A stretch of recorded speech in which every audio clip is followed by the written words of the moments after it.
네, 지금까지 우리가 안토니오 페로 그림을 쭉 봤는데, 여기에 나왔던 모든 임상들이 임상 첫 회기에 그린 그림들이에요.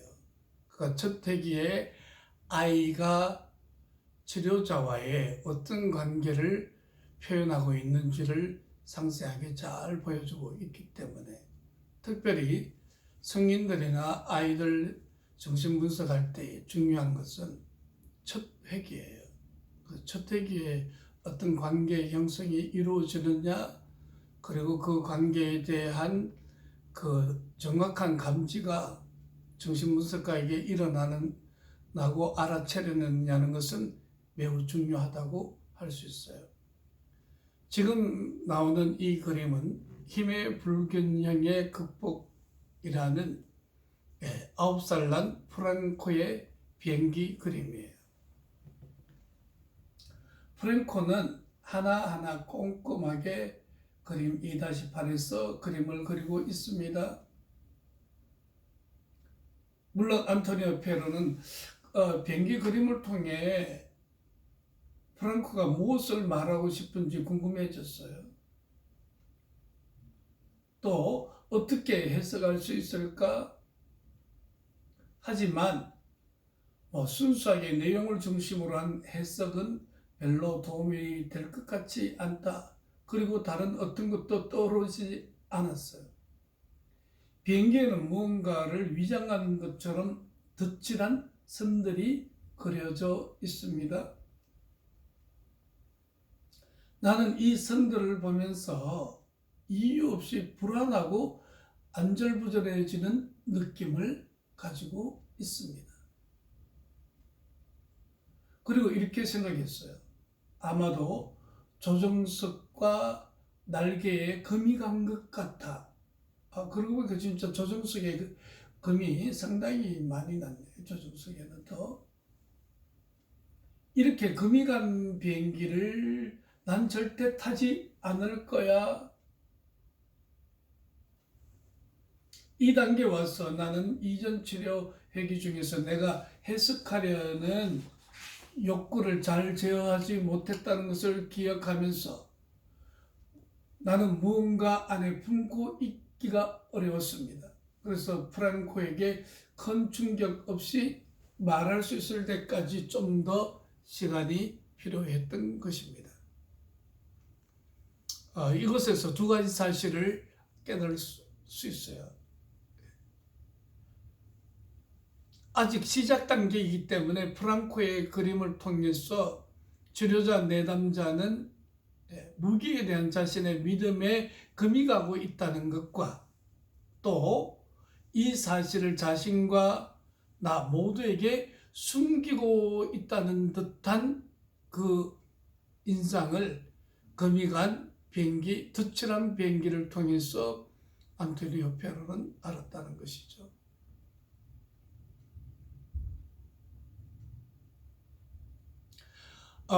프랑코의 이야기에 페로는 귀를 기울이면서 계속 그를 따라가는 편이 낫겠다고 생각했습니다.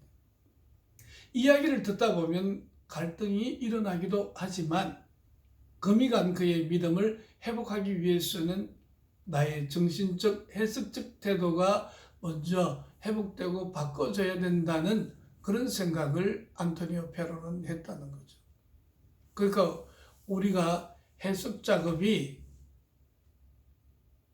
매우 조심스럽게 접근하고 해석보다는 그 관계가 더 중요하다는 사실을 보여주면서 페로에게서 제가 깨달은 것은 내담자가 이야기하는 것을 따라가면서 그와 같이 적절한 해석이 필요한 거지, 해석부터 던지고 내담자로 하여금 따라오게 하는 그런 정신분석 심리치료 방식은 적절하지 않다고 말할 수 있어요. 또 충동성도 감지됩니다. 이는 페로가 프랑코와 투사적 동일시를 행동화했다는 것이거나 그가 프랑코의 충동적인 부분이 결탁하여 헤스칼이라는 행동화를 촉발시킨 것이라고 할 수 있습니다.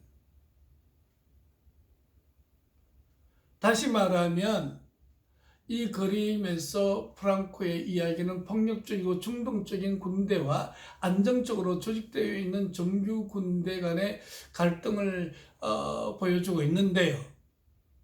여기서 투사적 동일시라는 것은 뭐냐면 안토니오 페로로 하여금 지난 시간처럼 또 그렇게 행동화해서 이 비행기가 금이 가듯이 덧칠해서 붙여버리듯이 그런 행동화를 이끌어내는, 즉 자신의 내면의 불안과 불신을 안토니오 페로에게 투사해서 페로로 하여금 이렇게 금간관계를 만들어내도록 유도조종하고 있는 프랑코의 무의식의 한 부분도 볼 수 있습니다. 그 다음에 나오는 사례는 10살 난 마리나 그림인데요. 이 마리나 그림을 보면은 이렇게 다양한 원안에 다양한 그림이 있어요. 그래서 쉽게 이렇게 보면 젖가슴, 또 남성의 성기, 또 성기 끝, 그리고 젖꼭지, 젖꼭지 또 가운데 있는 것 같아요. 뭐 마하고 섞여져 있어서 좀 약간 혼란스러운 그런 그림인 것을 보여주고 있습니다. 그리고 또한 안토니오 페로도 이 그림을 해석하고 싶었지만 자신의 해석을 꼭 좀 눌러 참고 이 그림과 어떤 관계 맺기가 되어야 되는지를 기다리고 있었는데 마리나가 그것에 대한 얘기를 하기 시작했습니다. 그녀는 이 그림이 막대기가 달린 롤리팜으로도 보이고, 또 어떻게 보면 기로도 보이고, 또 어떻게 보면 코끼리 코로도 보인다고 그렇게 말했습니다. 그래서 마리나도 이들 중에서 어떤 것을 선택하기가 어려워요. 마리나의 그림은 가슴, 성기, 양극성기라는 신대 판타지에 관심을 갖도록 합니다. 그래서 안토니오 페로는 지금 여기에서 나와 마리나의 의사소통을 정신적 수준에서 이해하고자 합니다. 그래서 마리나는 지금 내가 의구심이 든 것과 똑같이 낯선 사람, 치료자에 대해 무엇이 궁금하고 그 사람과 어떤 관계를 맺게 되는지에 대해서 묻고 있는 그런 혼란한 자신의 마음을 표현한 것인 거죠. 그래서 안토니오 페로는 그녀와의 상호작용에서 부드럽고 친절한지 아니면 강하고 둔한지에 따라서 정말 이 관계가 달라질 수 있게 되는데요. 그 다음에 이 마리나가 그린 그림은 아주 우리들에게 재미있는 것을 보여주는 하나의 만화의 한 장면을 가지고 왔어요.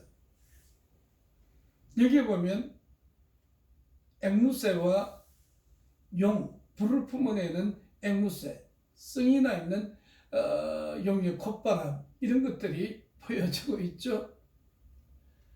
아이가 용케 이 그림 만화의 한 부분을 가져왔단 말이에요. 그래서 용이 이렇게 말해요. 이건 아무것도 아니야. 나는 이보다 훨씬 더 흥미롭게 해석할 수 있다고 앵무새는 말합니다. 난 너무 안 됐어. 난 너무 한심해. 그렇게 말하고 있는 모습을 볼 수 있는데, 결국 이 그림에서는 정신분석가가 그 이전의 정신분석가들이 해석하고 강압적으로 분석가 중심의 심리치료가 되었음을 우리들에게 보여주고 있어요. 그때 내담자가 느끼는 기분은 난 너무 안 됐어, 난 너무 한심해, 이런 기분만 든다는 거예요. 그래서 우리는 이게 상담자, 내담자 관계뿐만 아니라 자녀와의 관계나 또 다른 부부관계 또는 다른 모든 사람들과의 관계에 있어서도 다 이와 같이 관계의 질, 그리고 또 나아가서는 잘 들어주는 관계, 그 내면의 마음이 어떠한가를 알아내는 알아차림이 자신의 지식을 전달하거나 주장을 전달하는 것보다 훨씬 더 중요함을 우리들에게 시사한다. 그렇게 말할 수 있어요. 마지막으로 나오는 케이스는 마르첼로 임상인데, 마르첼로는 치료의 중요한 순간에 페루로 하여금 그에게 다가갈 수 있는 정신기능의 두 가지 방식을 이해하도록 도와주었어요. 그래서 이 마르첼로의 그림을 한번 또 봅시다. 마르첼로의 그림을 보면은 첫 번째 그림은 이런 그림이에요. 저는 이 그림에서 마르첼로가 지금까지 그린 아이와 달리 매우 제도적이고 강박적이고 뭔가 그 상당한 방어를 사용하면서 마치 그림이라기보다는 제도화된 그 설계를 한 듯한 그림의 모습이 내게는 되게 인상적이었어요. 2-11에서 저쪽 편의 그 그림을 보면 안토니오 페로는 지금 그의 앞에 앉아서 책을 읽고 있죠. 그리고 마르첼로 얘는 혼자서 삑삑 소리를 내며 자신이 항상 가지고 다니는 휴대용 게임을 하고 있어요. 이 그림에서 그는 안토니오 페로가 이론과 상식으로 가득 찬 책을 읽고 자신은 작은 기계의 전자손년으로 돌아가고 있다고 말하는 것을 보여주고 있어요. 근데 그림의 오른편을 보면 상담자는 다리를 놓듯이 아동에게 손을 내밀고 있고, 아동은 상담자에게 뭔가 말하고 있어요. 그리고 왼편에, 즉 안토니오 페로 등 뒤에 벽면에 포스트가 있죠. 포스트. 그 그림 포스터는 풀지 못한 문제, 그런 말로, 이태리 말로 쓰여져 있어요. 이렇게 휘갈겨 써놓은 것들이 있는데 뭔가 복잡해 보이고, 맨 밑에는 해결한 문제라고 쓰여져 있어요.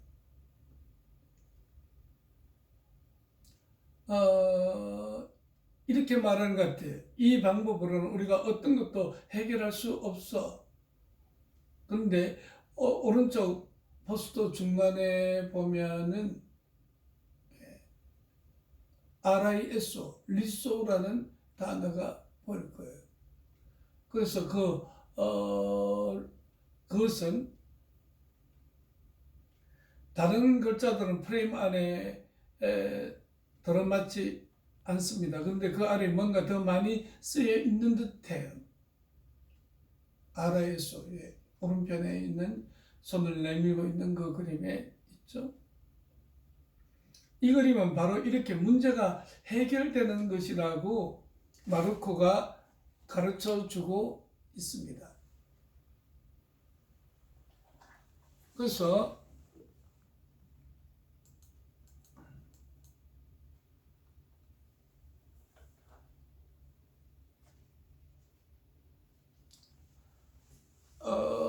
이 아라에서 리소는 웃음이라는 의미입니다. 또 리소는 라이스, 이태리 말로 쌀이라는 그런 의미입니다. 그래서 영양가 있는 음식으로 식량성 식욕부진증을 극복하기 위한, 아마 얘는 이 식이장애가 있었거든요. 그래서 신경성 식욕부진으로 먹지 않는 아이였는데, 그런 관계 안에 영양가 있는 음식을 서로 나누는 것에 대해서 말하고 있습니다. 그래서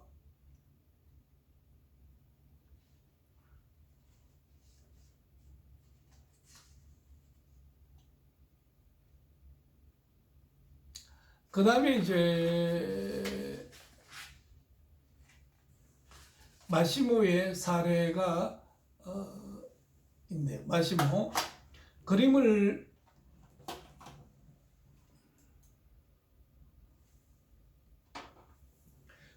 해석한다는 것은 어떤 방식을 사용하든지 일종의 방어라고 할 수 있다. 치료자가 충분히 그림에 스며들지 못하도록 하기 때문이다. 치료자가 충분히 스며들어야 꿈에서 재작업을 할 수 있게 된다. 따라서 그림을 통해 우리 마음을 정확하게 해석한다는 것은 불가능하다. 또한 그림의 어느 부분이 우리의 레무리 영향을 자극할지 알 수 없다.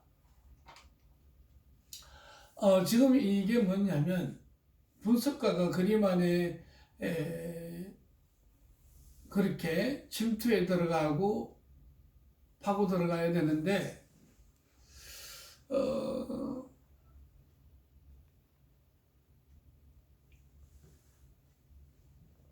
그 그림을 그린다는 것은 어떤 측면에서 그림 그리는 그 자체가 방어라고 할 수 있어요. 왜냐하면 아이는 그림이나 놀이로 노는 거야.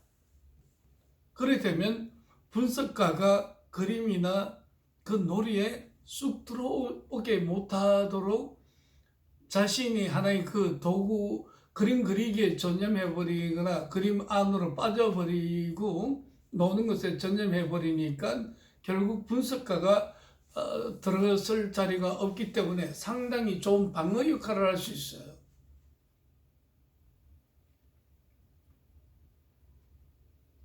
그래서 이제 꿈 심리 치료는 자신의 꿈을 그대로 말해주기만 하면 뭐 거의 대부분 그대로 말하죠. 왜냐하면 자기도 그 꿈의 내용이나 의미를 잘 모르기 때문에 그대로 다 쓴단 말이에요. 그렇기 때문에 그 꿈으로 금방 들어가서 둘이 매우 관계적 안으로 이렇게 섞여버릴 수 있는데, 아이가 그림에 몰두하고 그리고 내 분석가로 하여금 그 그림에 초대하지 않고 그 그림에 끼어들지 못하게 해버리면 그림 그리는 그 자체가, 놀이하는 그 자체가 심리치료사의 어떤 그 여지, 참여 여지를 제거해버리는 방어 역할을 할 수 있다. 그래서 중요한 것은 어떻게 서서히 그림 안으로 정신분석가가 들어가는가, 이런 것들이 매우 중요하다고 말할 수 있어요. 이 마시모의 그림을 한번 봅시다. 상담 중에 마시모는 그 상담사가 살고 있는 곳이라며 한 아파트의 입구를 그리고 상상하는 집을 그린 것입니다.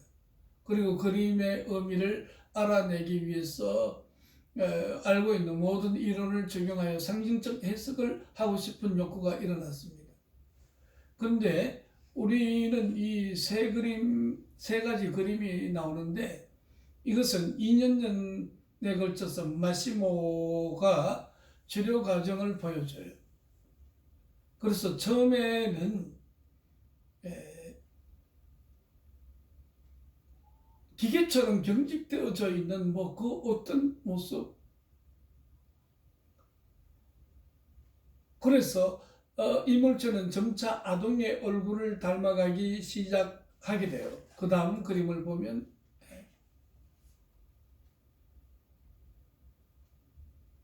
약간 로봇 같고 아동 그림 같은 것들이 만들어져요. 그러면서 나중에는 상담 후기에는 이런 그림이 나왔단 말이에요. 그러니까 우리가 이 세 가지 그림만 보더라도 어떤 그 아이가 어떤 관계의 어떤 변천 그리고 자신의 내면의 그와 같은 모습을 표현하고 있는 모습을 보고 있죠. 그러니까 처음에 그림을 보면은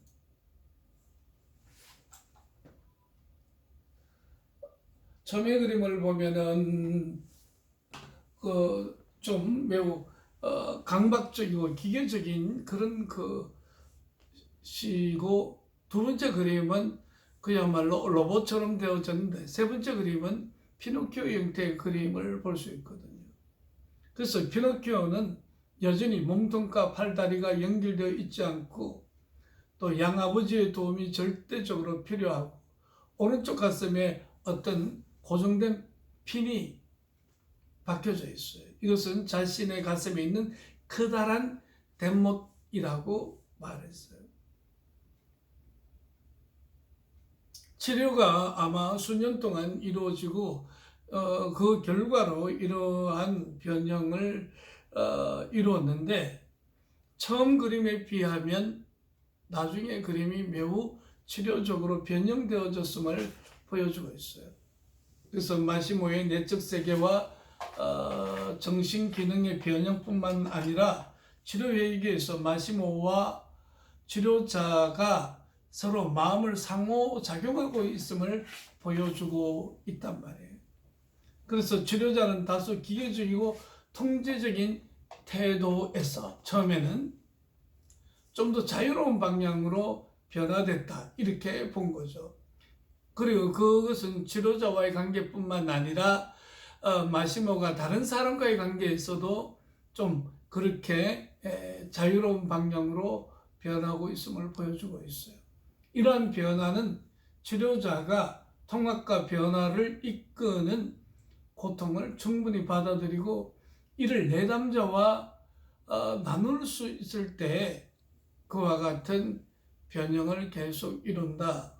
그래서 우리는 이 그림에서 마지막 2-14 그림에서 가슴에 박힌 못, 그리고 연결되어진 팔, 그리고 143이라는 뭐 그런 그 이상한 도형의 숫자, 이런 것들에 대해서 아이와 말하면서 해석 작업을 해야지, 치료자가 일방적으로 말하고 해석하고 내담자는 그 해석에 폭행을 당하는 것이라면 그건 아무리 정확한 해석이라 할지라도 그 해석은 비치료적이라는 거예요. 그 옛날에 청계천에서 노숙자들끼리 싸워서 살인사건이 일어난 사건이 있었어요. 그것은 노숙자들이 추운 겨울날 불을 쬐다가 이 거지 같은 새끼야 이렇게 욕한 거야. 그러니까 거지를 거지라고 욕한 거잖아요. 그렇게 되니까 이 사람이 다른 건 다 참을 수 있어도 나보고 거지라고 욕한 것, 노숙자라고 욕한 것은 못 참아 하면서 칼로 동료를 찔러서 죽여버린 거예요. 그러니까 심리치료도 똑같이 정확한 해석을 했다 할지라도 그 해석이 때로는 사람을 찌르는 칼이 될 수 있는 거죠. 그래서 이게 치료적인 칼로 바뀌어지려면 서서히 침잠하면서 내담자가 중심이 되어지는 그와 같은 해석 방법으로 나가야 되고요. 특별히 치료 초기에 그리고 그림의 많은 부분은 상담자와의 관계성을 표현해줘요. 그래서 이 표현은 상담자와의 관계로 끝나는 게 아니라 한 걸음 더 나가면 상담자와 이런 관계를 맺었고 그러했기 때문에 또 다른 사람과 그런 관계를 맺잖아요. 그래서 상담자와 변화된 관계, 변형된 관계가 형성되어졌다면 자신의 일상에서 뭔가 조금이라도 변형된 관계를 맺으려고 노력하고 그와 같은 열매를 맺을 수 있죠. 그렇게 그림치료에 있어서 중요한 것은 역시 관계이다. 이렇게 생각해 볼 수 있겠습니다.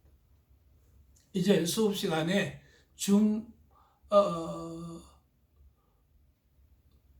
그 화상회의를 통해서 그 하나하나 아주 상세하게 다시 짚어보도록 하겠습니다. 감사합니다. 샬롬.